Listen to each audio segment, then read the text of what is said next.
Top 10, Bellator bantamweight, Jornel Lugo. How are things with you today, sir? Doing well, man. Doing well. About to get ready to start training in a second here. So, yeah. You've been very lucky in the last 12 months, I think, because I don't know how many fighters have been able to get 3 fights and 3 wins. Life's been good, I would imagine. Yeah. That is true. In the last 12 months, I have been able to get, less than 12 months. It's been like 8 months, right? Yeah. Yeah, it's been like 8 months. That's crazy. Yeah, I never even thought about that. Well, yeah, God's good. Because you moved yourself from 3-0 and kind of a prospect, and now you're in the top 10 of the bantamweight division. So you really, I think, progressed in a big stage in your career in quite a short space of time. Yeah, man. It's a beautiful thing when you train hard and all your hard work pays off, man. It's great. How happy were you with the last fight, the unanimous decision against Caspel? I'm happy. I'm happy that it was a shutout. You know, it was a blowout. One of the scorecards was 30-26, so that means somebody gave me a 10-8. So I'm definitely happy with how well I did. One thing I could have done better was probably shoot for the finish sooner and not doubt my own ability to finish a fight. Because I went for that choke a little bit late. I should have shot for it a lot sooner. I didn't think it was just going to be there, you know, but when it's an MMA fight and there's a lot of madness and there's a lot of punching and all that kind of stuff going on, it's not like regular jiu-jitsu. Because like usually when you're grappling in that situation, it's not going to be that easy to just sub someone. You know what I'm saying? But in the midst of the chaos of punching, kicking, the grappling, the ground and pound, the knees to the body, the stage, the lights, in the midst of all that, it's a little bit different, you know? So I should have, that's something I'm going to learn from. Next time I'm going to know all that going in. Like, shoot for the finish. It's not the exact same as regular jiu-jitsu, you know? What was the no crowd experience? What's that been like for you performing without a fan attendance? Well, for me personally, most of my fights as a pro now have been without a crowd. Yeah. Because my first couple of fights were for CES. So my first fight for CES, there was no crowd because I was the first fight. I was like the second fight. There was no crowd, like, you know, when you're on the prelim. So there was no crowd. And then when I fought against Cortavius in August, which was my fourth pro fight, there was no crowd. It was just the fighters there. Yeah. And then my fifth fight was no crowd, right, with Sudo. And now my sixth fight was no crowd again. So the majority of my career has actually been with no crowd. Like, it's crazy. I see. So you haven't really had that progression, whereas say some fighters would make it to the big leagues, if you like, in Bellator and start getting them arenas or them big attendance. You haven't really had that as of yet.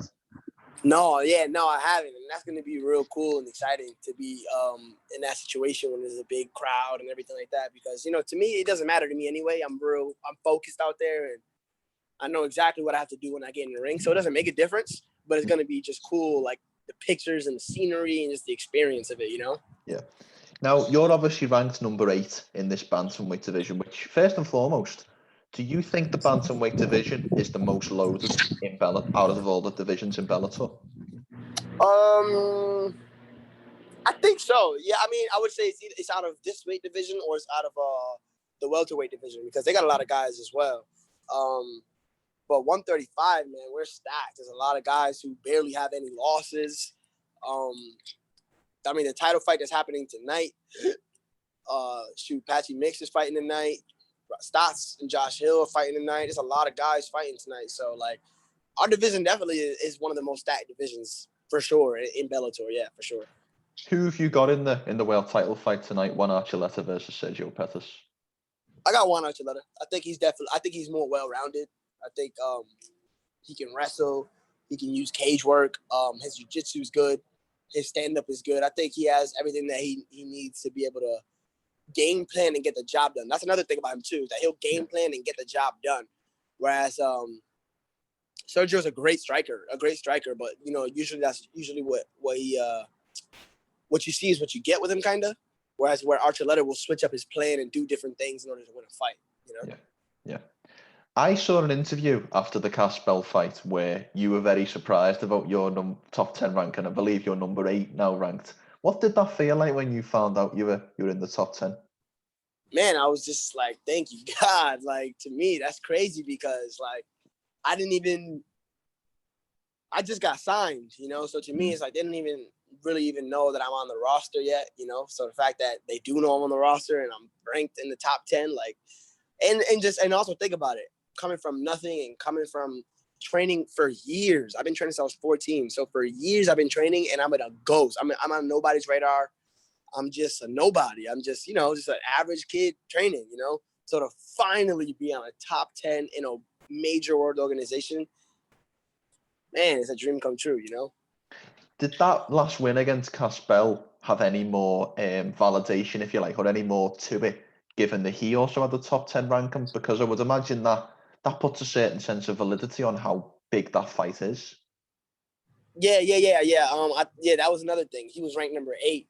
So for me, it was beneficial. It was a good win. He was 5-1. I was 5-0. He was ranked number 8 above me. So for me, so far in my career, every fight has been a step up. Yeah.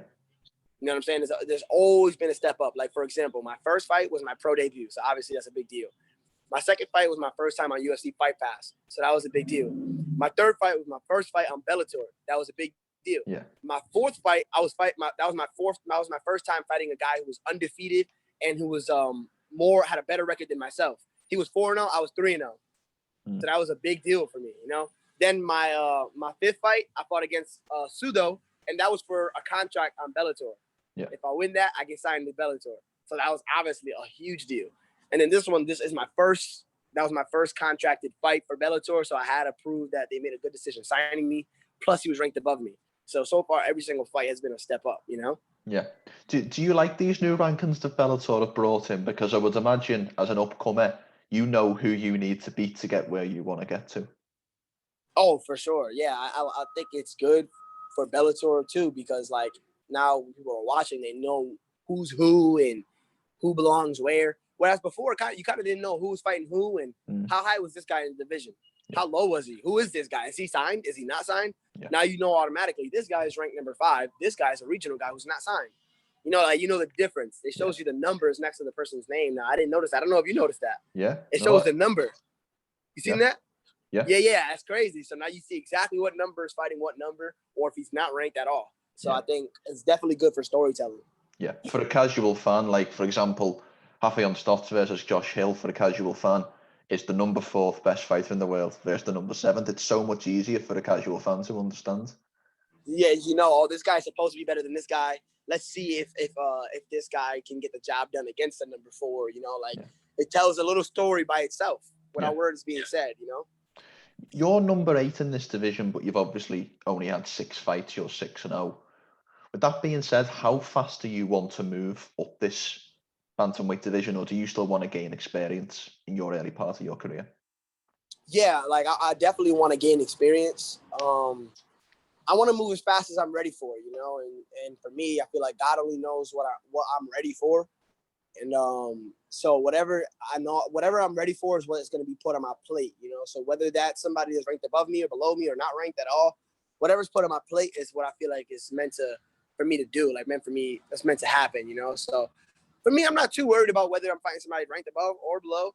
I'm worried about just going out there and winning against whoever's put in front of me. You know what I'm saying? That's my job, is to go out there and win and keep my contract.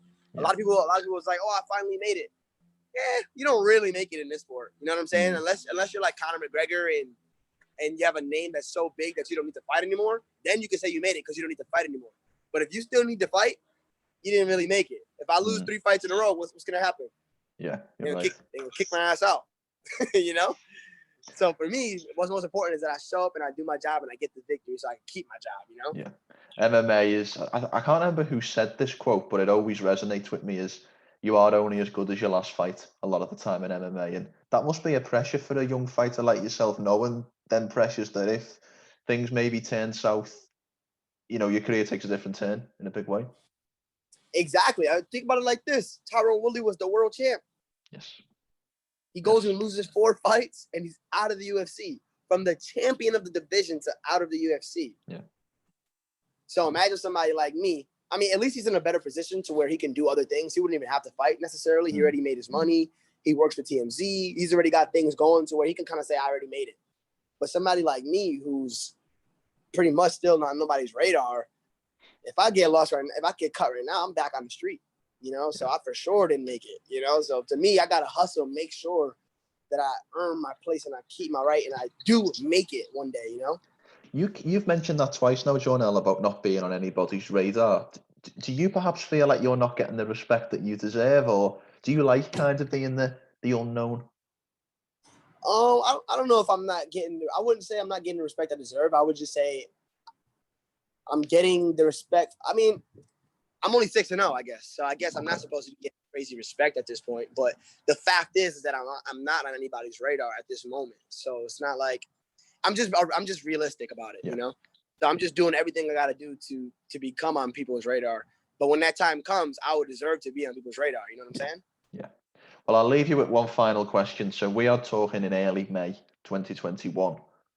What does an ideal next 12-month period look like for you? Where would you like to be come the 1st of May 2022?